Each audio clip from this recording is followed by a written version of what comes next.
Stephen King once wrote that nightmares exist outside of logic, and there's little fun to be had in explanations. They're antithetical to the poetry of fear. In a horror story, the victim keeps asking why, but there can be no explanation, and there shouldn't be one. The unanswered mystery is what stays with us the longest, and it's what we'll remember in the end. My name is Alan Wake. I'm a writer.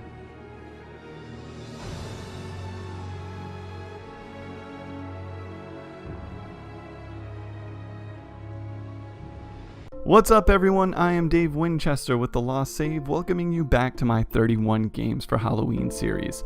In this series, I go into my game collection, pull out a game that gets me in the Halloween spirit, show it to you, talk about it a little bit, and hopefully encourage you to go out and try something new. Today we're going to be taking a look at Alan Wake on the Xbox 360 and the PC. Now, in my mind, this is a Xbox 360 exclusive, but it did come out later on the PC. Both versions are really good. Both versions run very well. And on top of that, you can actually play Alan Wake on the Xbox One through backwards compatibility.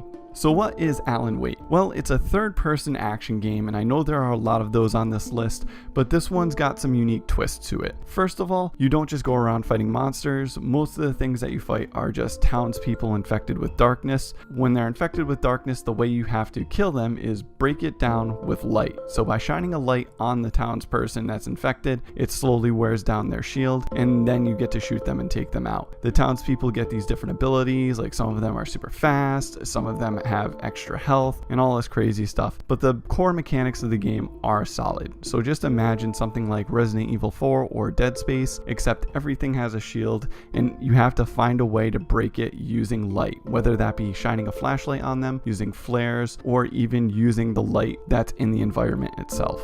One of the best features of Alan Wake is the storytelling. In this game, you play as Alan Wake, who is a writer who has come down with a horrible case of writer's block, and his wife decides to take him on vacation to see if he can just clear his head and hopefully get rid of the writer's block. They end up in this town called Bright Falls, Washington, and in this town it's very small, secluded, kind of in the middle of nowhere in the mountains. When they get there and arrive at the cabin that they're staying at, the lights end up going out, his wife ends up going missing, and then he wakes up a week later in a crashed car with no idea what happened during that missing time. While you're trying to figure out what happened to Alan Wake, he's actually narrating to himself all the things he's thinking, what he's looking into next, pretty much just narrating the entire story like an audiobook going over the entire game. During that missing week, Alan Wake ended up writing a manuscript, and you come across pages from it while you're exploring the environment. These are not only collectibles that count towards achievements, but they actually tell you what's going to happen in the future,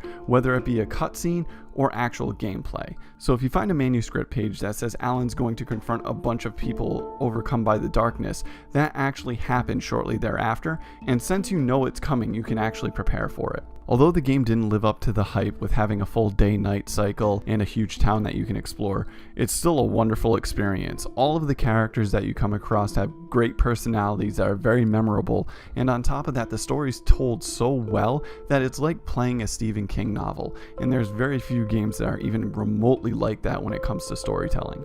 The biggest issue that the game has is that sometimes things aren't explained well enough. So if you're not picking up all the manuscript pages and following every single story beat, you might get a little lost with what's happening. But that's not to say that it's a terrible story.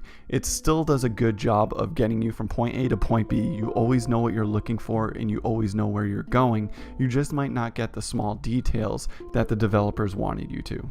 There are a ton of reasons why Alan Wake is on my 31 Games for Halloween list. I love its storytelling, its characters, and the detailed environments. But on top of that, you can beat it in a handful of sittings. So instead of going into this huge 30-hour experience, you can sit down for about a 6 to 8 hour experience and get a full fleshed out storyline. So that's going to be it for this video today. If you liked it, click the thumbs up button. If you hated it, click the thumbs down button. Either way, leave a comment in the comment section down below. If you want to see more of my content, feel free to subscribe, and you can always click the notification bell if you want to know when my videos go live. If you want to see more of my 31 Games for Halloween list, check back in tomorrow at 5 p.m. I'm uploading every single day throughout the month of October. And that's going to be all for today. Thanks for watching, and have a good one.